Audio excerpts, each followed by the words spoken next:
Bonjour David Cadouche. Bonjour. Bonjour, alors je suis vraiment extrêmement à la fois enchantée, émue de vous rencontrer, honorée de vous rencontrer. Merci beaucoup, c'est très gentil. Nous sommes au Grand Théâtre de Provence à Aix-en-Provence, bien évidemment pour un concert ce soir que vous allez donner. Vous êtes en pleine répétition avec l'Orchestre National d'Avignon-Provence. Comment ça va? Comment vous allez bien?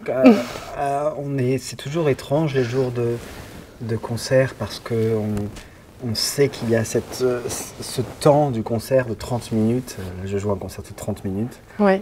Qui arrive le soir où on doit être très concentré. Et j'ai l'impression que parfois le corps se met presque en hibernation en attendant ce moment. Il n'ose pas trop se montrer. Donc on se sent un peu fatigué. Et en même temps, on sait qu'on a de l'énergie en réserve. Avec les années d'expérience, je sens que j'apprends à faire confiance à mon corps qui me dit « Là, je me sens fatigué, mais tout à l'heure, je serai, j'espère, apte à monter sur scène. » Alors merci d'autant plus d'avoir accepté cette interview juste après ces répétitions et un peu avant votre concert. Pendant les prochaines heures qui restent, qu'est-ce que vous allez faire? Vous allez vous balader, vous reposer, méditer? Alors moi, mais c'est très personnel et j'ai l'impression que c'est un peu... dans mon métier, j'ai l'impression que les gens ne font pas ça autour de moi. J'aime bien travailler jusqu'au dernier moment. D'accord. J'aime bien parce que... j'aime bien penser que le moment de la scène n'est qu'un moment, en anglais on dit un work in progress. Oui. Et même si on doit donner l'impression que c'est notre version ultime quand on le présente aux gens, j'aime bien aussi penser que ça fait partie d'un cheminement de travail. Et le fait de travailler jusqu'au dernier moment me montre généralement que jusqu'au dernier moment, j'arrive à trouver des idées, des chemins différents. Et donc ça m'aide à dédramatiser en fait ce qu'est une version ultime. Et un petit peu avant de monter le concert, alors là vous lâchez prise quand même ou... Je lâche... C'est pas vraiment qu'on lâche prise, c'est qu'on se laisse dévorer par son travail. C'est-à-dire que sur scène, en principe, quand les choses vont bien, le travail prend le dessus. Ce qu'on a fait jusqu'à maintenant, certains automatismes prennent le dessus. Et donc, il s'agit de faire confiance à ce travail pour qu'il prenne sur nos peurs, sur les angoisses du moment et se dire tout ira bien. Et c'est ça, lâcher prise, c'est en fait faire confiance à son travail. Vous êtes quelqu'un d'extrêmement passionné, j'ai l'impression, en même temps c'est un peu normal vu la carrière que vous avez, le travail que vous avez fait, la musicalité que vous donnez, la sensibilité que vous donnez, que vous faites partager aussi au public quand vous jouez. Je pense que ce métier, on ne peut pas le...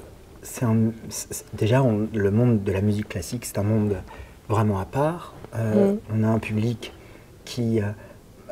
ce sont des fidèles, mais je ne dis pas qu'il n'y a pas un très grand renouveau du public. Moi, je fais ce métier depuis que j'ai l'âge de 5 ans. Je travaille avec des compositeurs qui sont morts depuis des centaines d'années parfois. Et pour faire ça, pour travailler, pour dédier sa journée, pour dédier des années entières à cette pratique du répertoire, il faut être passionné. Enfin, il n'y a pas d'autre manière de le présenter. Alors, je suis addict au beau, ça c'est sûr. Parce que c'est du beau qu'on voit tous les jours, qu'on travaille tous les jours. Mais c'est effectivement, s'il n'y a pas de passion derrière, on ne peut pas tricher, non. La passion et la sensibilité aussi, j'ai l'impression que vous êtes quelqu'un d'assez sensible. Quand vous jouez, vous intériorisez beaucoup.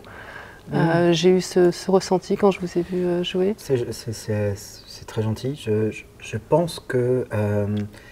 et c'est étrange parce que j'ai eu une période dans ma vie où j'ai essayé de mettre ça un peu plus loin de moi, peut-être parce que quand on est sur scène, quand on est jeune, on se sent très vulnérable et laisser épouser ce qu'on pense d'une œuvre, c'est-à-dire l'arc narratif d'une œuvre, c'est-à-dire se mettre comme un acteur sur scène, épouser les questionnements d'un compositeur, et épouser vraiment ce qu'on pense d'une phrase. C'est pas seulement des termes musicologiques, ça peut être quelqu'un qui pleure dans une phrase, ça peut être un questionnement, un doute, ça peut être une prière.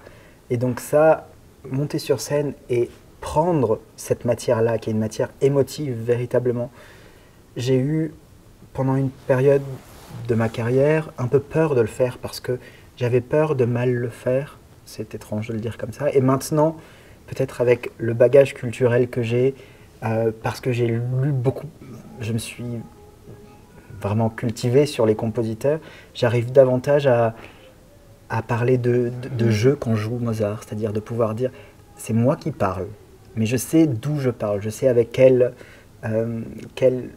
style je peux parler. Et ça ça rejoint votre question hein, de manière un peu alambiquée sur l'émotion et si je suis quelqu'un d'émotif sur scène. Oui, je suis quelqu'un d'émotif parce que je pense que à partir du moment où on laisse tout le discours musicologique, la virtuosité, enfin ce que les gens ils veulent avoir devant eux, c'est un témoignage humain, quelque chose qui leur fait vivre, quelque chose qu'ils vivent eux-mêmes tous les jours.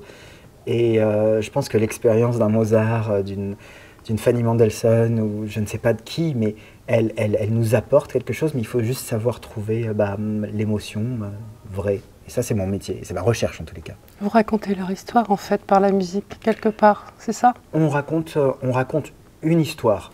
On raconte sûrement l'histoire de ce moment-là, ce qu'on en déduit de ce qui s'est passé à ce moment-là dans leur vie.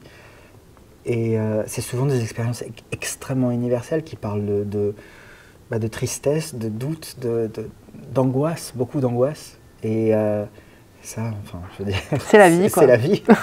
Voilà.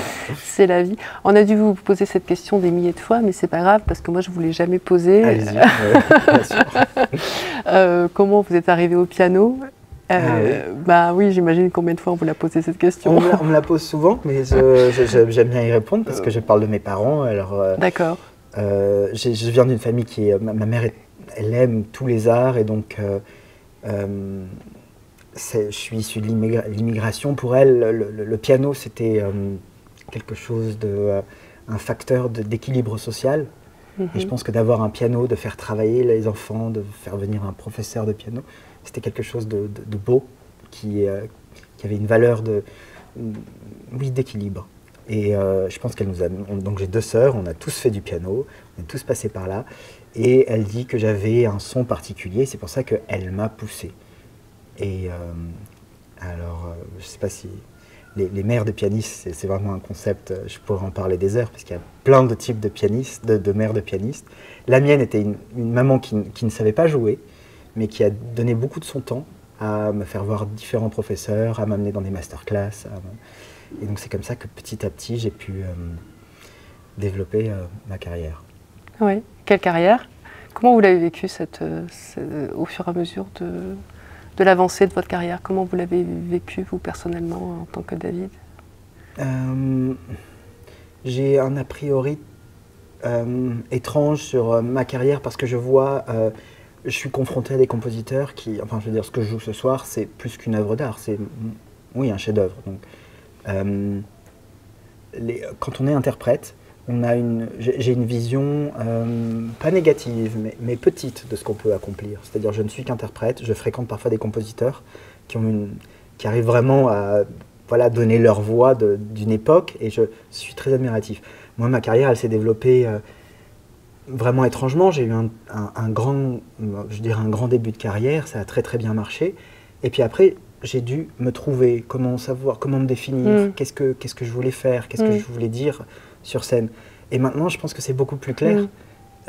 Mais c'est vrai que ça m'a pris du temps de savoir, après des débuts de prodige, ou quand on joue très très tôt, à 13 ans, 14 ans, qu'est-ce qu'on veut faire en fait, quel répertoire on veut défendre, quel message on veut faire passer. Mais est-ce qu'on en a conscience de ça à 13 ans, 14 ans? Absolument pas, non. Et c'est par la suite qu'il faut répondre à ces questions, parce qu'elles elles arrivent justement à donner du sens à ce que l'on fait. Et c'est nécessaire dans tous les cas. C'est nécessaire d'avoir un but, de se projeter même, de se voir dans quelques années, qu'est-ce que je vais pouvoir jouer. Donc il faut se connaître, il faut épouser ses formes à soi. Et ça demande beaucoup de travail sur soi, beaucoup de qu'est-ce que j'aime en tant qu'artiste, qu'est-ce que j'aime écouter, qu'est-ce que je veux défendre. C'est plein de questions auxquelles on doit répondre, mais qui sont passionnantes, parce que elles nous hantent moi, elles me hantent, elles continuent de me hanter toute la journée, de savoir se définir. C'est le métier d'une vie. Bien sûr, bien sûr. Et le piano fait partie uniquement de votre vie, ou vous avez d'autres passions? Vous avez le temps déjà? Est-ce que vous avez le temps? J'ai très peu d'autres passions. Je dois dire que ma vie tourne vraiment autour du piano. Ouais. Je lis autour de la musique, j'écoute que de la musique.